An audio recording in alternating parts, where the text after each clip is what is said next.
Hello Math 8 students, this is Systems of Equations practice. We're going to be solving systems of equations by graphing today. This is part 2.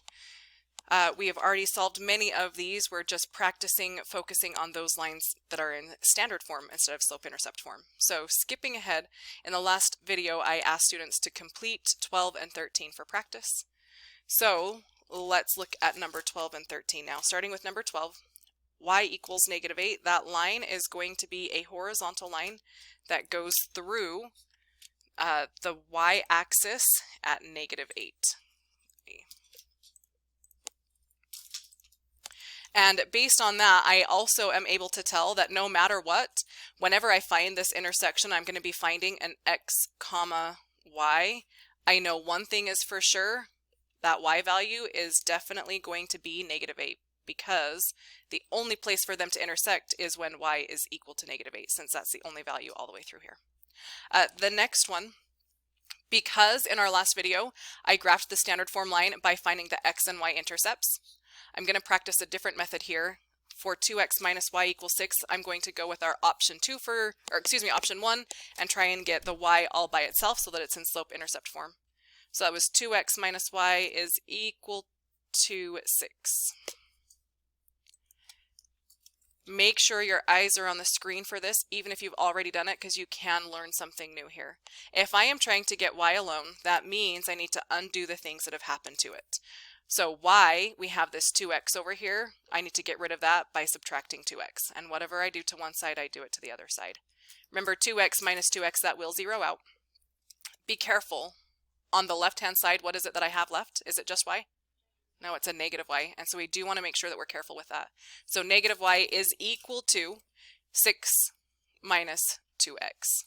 Now, y isn't alone if it still is negative. So we need to make sure that we divide each side by a -1. And I'm going to divide this whole entire side, but I'm going to do it in pieces. So 6 is going to be divided by a -1, just like minus 2x is going to be divided by a -1.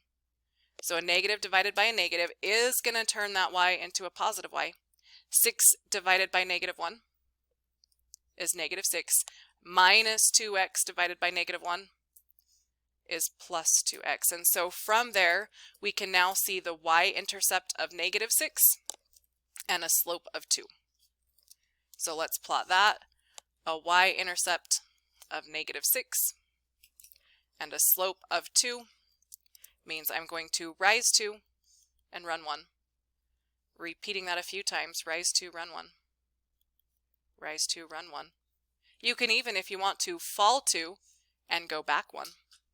And that helped me just see what that intersection point is going to be.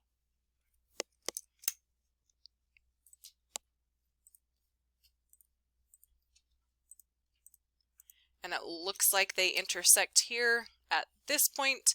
The coordinates of that point are -1, comma, -8. Just like I predicted it would be, the y value I knew would have to be -8.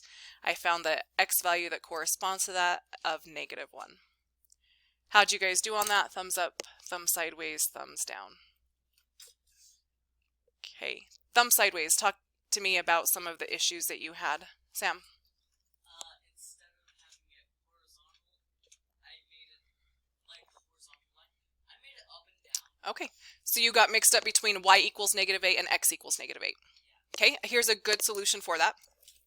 Whenever it's y equals, remember this is called slope-intercept form. So if it's y equals, that means I'm going to have a slope and I'm going to have a y-intercept.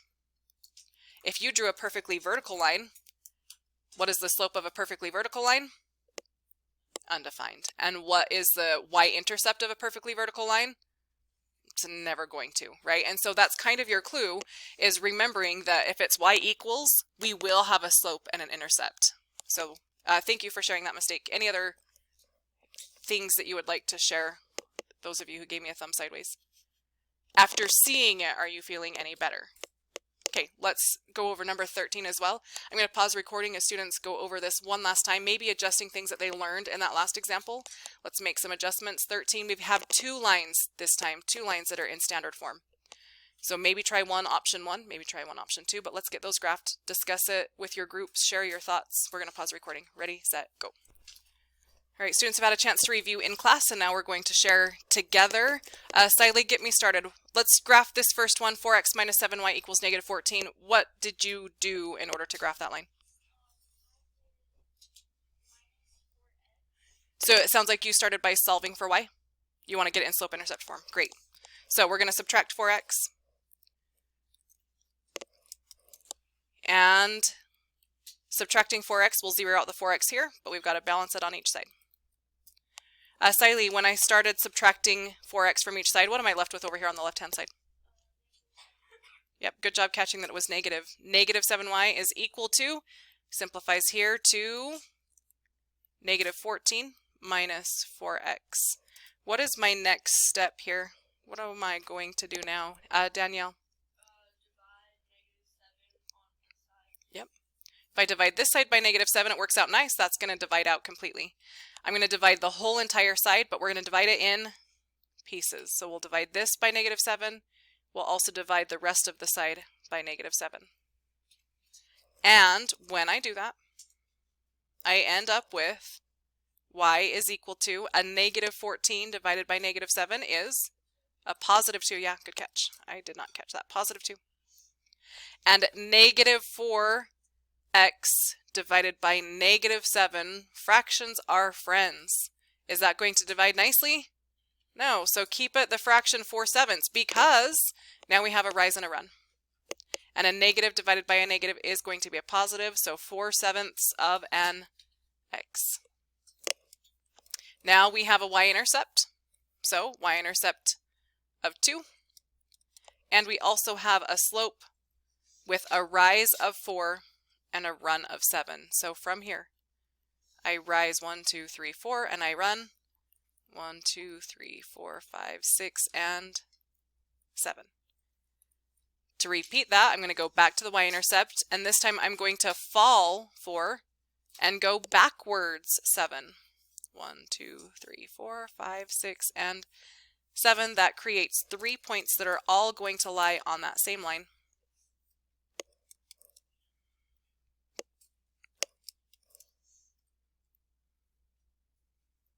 Okay.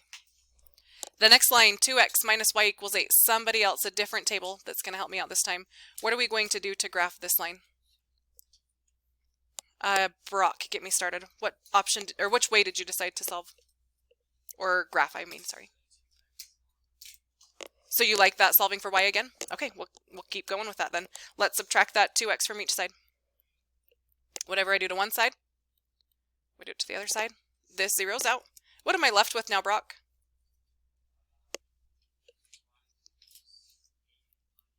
Great job, and good job on catching that it was a negative y. Y is almost alone, but not quite. So let's divide each side by a negative. A negative 1, dividing this in pieces. A negative divided by a negative is equal to a positive y. 8 divided by negative 1 is negative 8, and a negative 2x divided by a negative 1 is a positive 2x.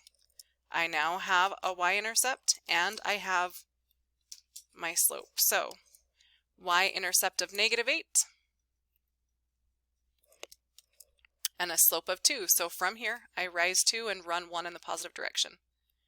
Rise 2, run 1. Rise 2 and run 1. You can keep on doing this, building your little staircase of slope until you get all the way to that intersection point. That helps with that precision. Oh, what happened here? Oh, it does happen. There we go. Right there. Found that intersection point. Nice, precise, beautiful straight line. Adding those arrows onto the ends, and I found that intersection point. The coordinates of that intersection point are 7, 6. All right, for homework, I also asked that you do number 10. I don't feel like we need to go over that.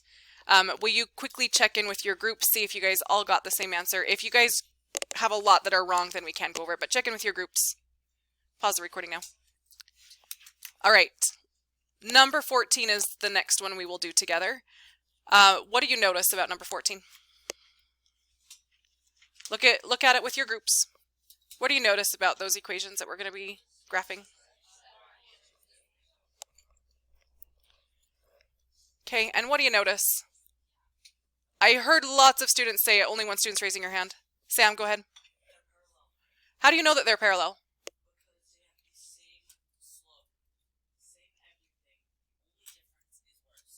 Okay. So you say they have the same everything except for where they start being this. I want us to be a little bit careful. It's not that you're wrong, Sam, but I want us to be careful because this isn't in slope-intercept form, right? So we can't assume yet that they're going to have the same slope, but we can assume or see certain things like they both have a 3x, right? They both have a minus. They both have a 2y. They're both equal to, and then that's where we see different things happening, right? This one is equal to 8. This one is equal to -6. What is that going to do to those graphs? Don't think necessarily about the graphs. Tie it into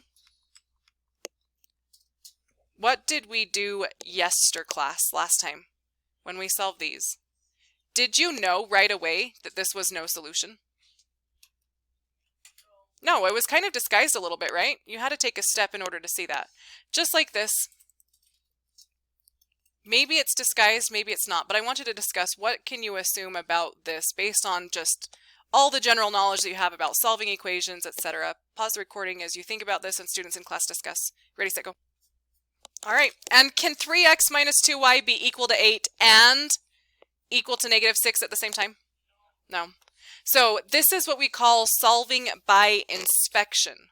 Did we really have to do any work on this one? As long as you're careful, you can use your head, use your brain to figure out, hey, wait a second, it can't be both of these at the same time. And since that's what we're doing is solving these at the same time, that is probably going to mean no solution. But I'm going to make you do that one on your own, for sure. Graph it on your own time, for homework maybe in class if we have time. Do they really end up being parallel? I want to skip ahead to number 17. We'll do 17 and then we'll do the stories on the back. Number 17. X plus 2y is equal to -6 and y equals -1/2 x minus 3. I'm going to pause the recording as students work on this and then we'll go over it. So pause the recording as you do number 17 as well. Ready, set, go. All right, this second one here is easy. Already in slope-intercept form, so I'm going to start there. We have a y-intercept at -3 and a slope of -1/2. So from there I go down 1 and to the right 2, down 1 and to the right 2, and so on.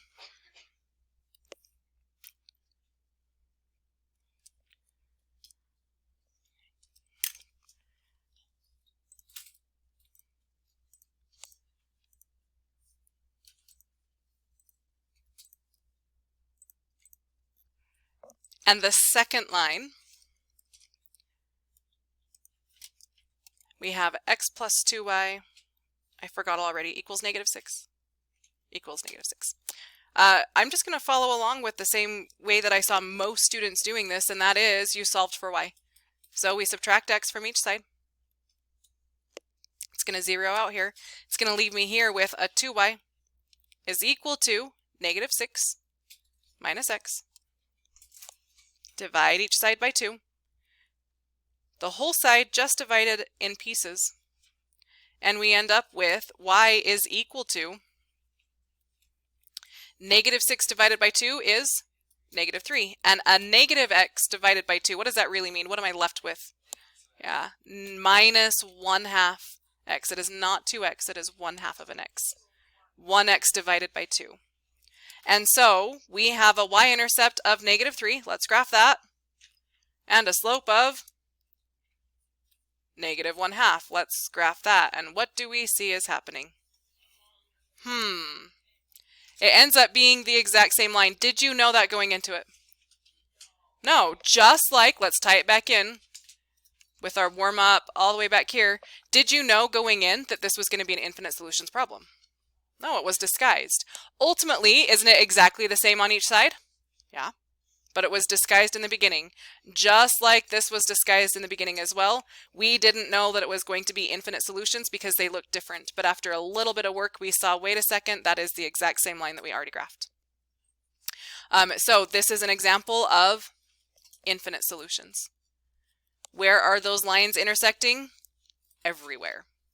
And instead of trying to write down every single coordinate pair, we realize that it's infinite possibilities. Now, I do want you to understand that doesn't mean any x and y is going to work. For example, is this point right here that I am going to graph, is this point a solution? No. Is that point on the line? No.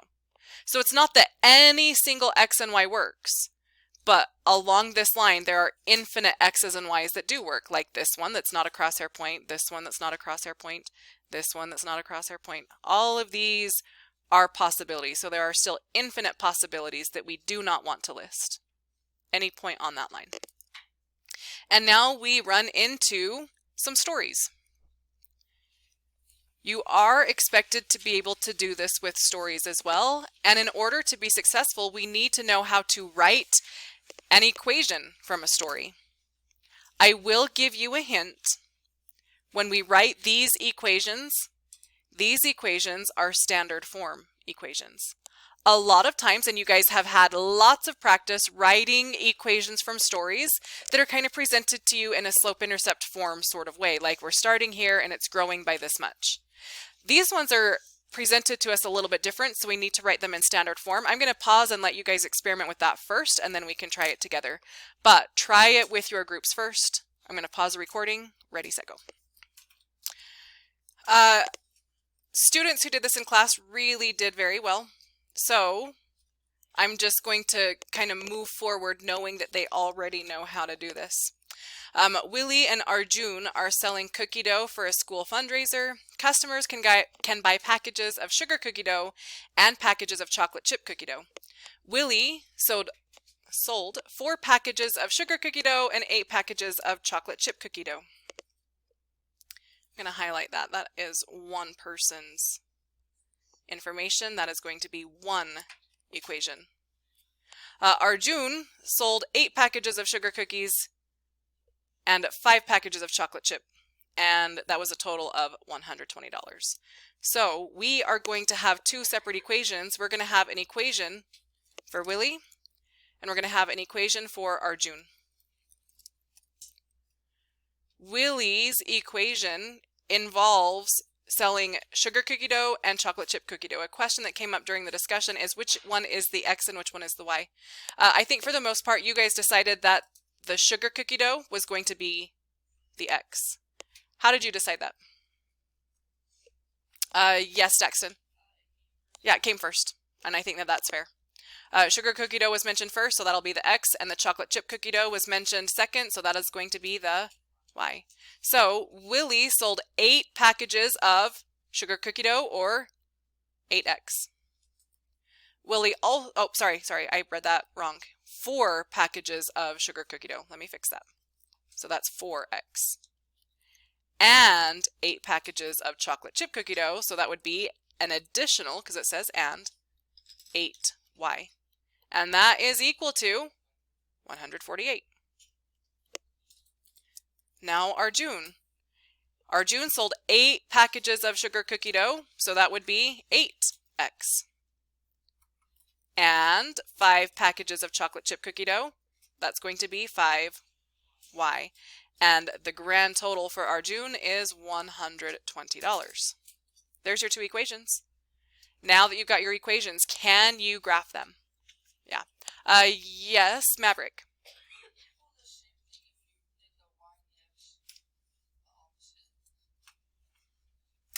It would. Your graph is going to look different. So if you decided that it was going to be flip-flopped, then your equation, the system is still going to work. The graph is going to look different. And instead of taking the time to go over that, just continue on with what you have done. Here's the only thing that you have to be aware of, Maverick, is, I'm still talking, that means you should not be. That means if you made Y be the sugar cookie dough for Willie, you need to make sure that y is a sugar cookie for Arjun as well. And as long as you did that, that is perfectly fine. Sam, another question. Since both of them were selling the same things, does that mean that the amount for each of the things is the same? That is exactly right. Yes, thank you. That is a very good question. Let's go back to the very, very beginning when we talked about what is a system. It's solving, we actually had it in our last lesson, solving two equations and two variables at the same time. The variables have to represent the same things. So typically when it's just x's and y's, like in an equation, we know that it's the same. But when it comes to a story, that means when we figure out what x is, let's maybe even write this down. X is the sugar cookies. The reason why we can solve this system of equations is because the X represents the cost of sugar cookies for Willie and Arjun, and they participated in the same school fundraiser, so it's the same cost for each of them. We also should probably write down that the Y is equal to the chocolate chip. So later on, when I end up seeing an X comma Y, I'm going to remember, hey, that X value represents the sugar cookies, and that Y value represents the chocolate chip cookie doughs. I'm going to leave that to you to solve. It is a very, very, very large grid, but I made it big enough so that you can do it without losing any of the detail and any of that precision. Let's skip ahead to number 19, because I did not leave you with a graph for number 19, right? Okay, will you please pause the recording, write your equations, and I will show you some graphing calculator instructions. Okay? Write the equations for number 19. We're pausing the recording now. All right, check your answers. Students in class, how'd you guys do? Great. Now, since I didn't provide you a graph, how are we going to do this? With our calculators. So, eyes on the screen. Let me open up a new calculator document. Okay. You have a couple options. From the home screen, I want you to access the Scratchpad graph. So how can we get there? We can choose option B. Here's something else that we can do. Toggle back and forth between your Scratchpad and your graph Scratchpad by clicking, see this?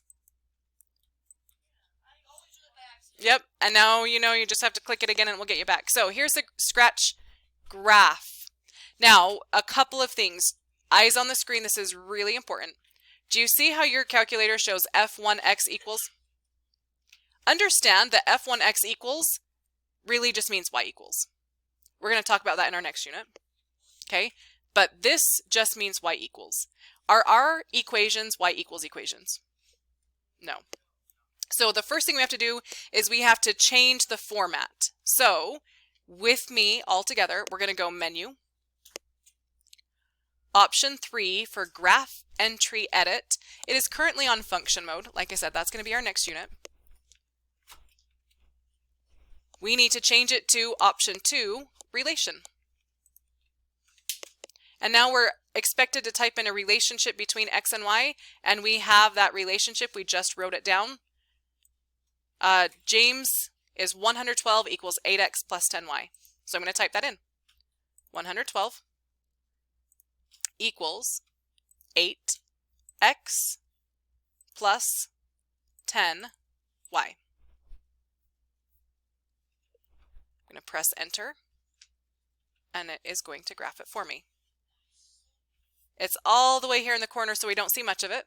We will make that adjustment in just a second, okay? But we actually have two equations that we need to graph, don't we? So, press tab. Do that now. Press tab.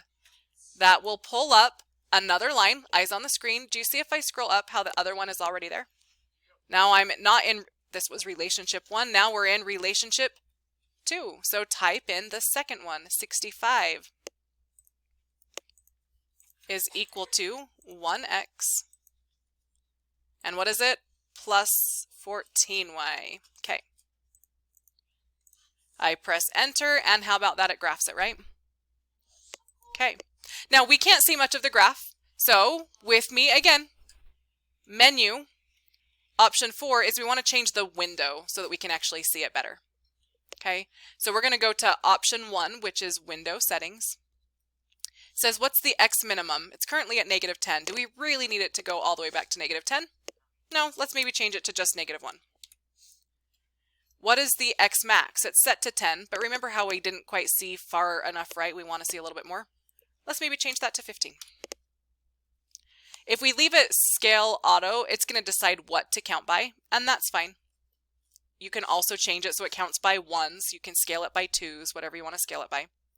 The Y min is kind of weird as well. Let's change that to, we don't need to go very low. -1 is plenty.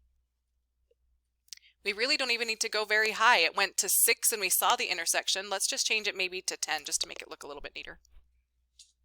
We can keep it auto again. Click OK, and now doesn't it fit a lot better on your graph, on your window? Okay, now you can see the intersection point, right?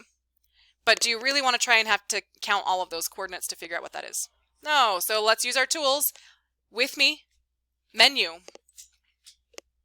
Option 6 is analyze the graph. What do we want to find? Option 4, an intersection point. Now, remember in our geometry unit how this window would always pop up telling us what is going on? It says we need to click 2 functions and then click 2 function or equation graphs, then click the search bounds. Okay, we'll see what happens. The first thing that it wants us to do, I believe, is tell us where to look. It's saying we'll look for an intersection, tell us where to look. We want it to look in this range. So I click to the left of that intersection, stretch it over across to the right of that intersection, and it's going to look in there for that intersection point. And then it's going to place those coordinates. So what is it? 9, 4. Let's write that down so that you don't have to do that for homework. What was the intersection point? 9, 4. What does that mean? The 9 was our X, and that represents rose bushes. The 4 is our Y value, and that represents the shrubs. So find the cost of 1 rose bush. A rose bush costs $9. And a shrub costs $4.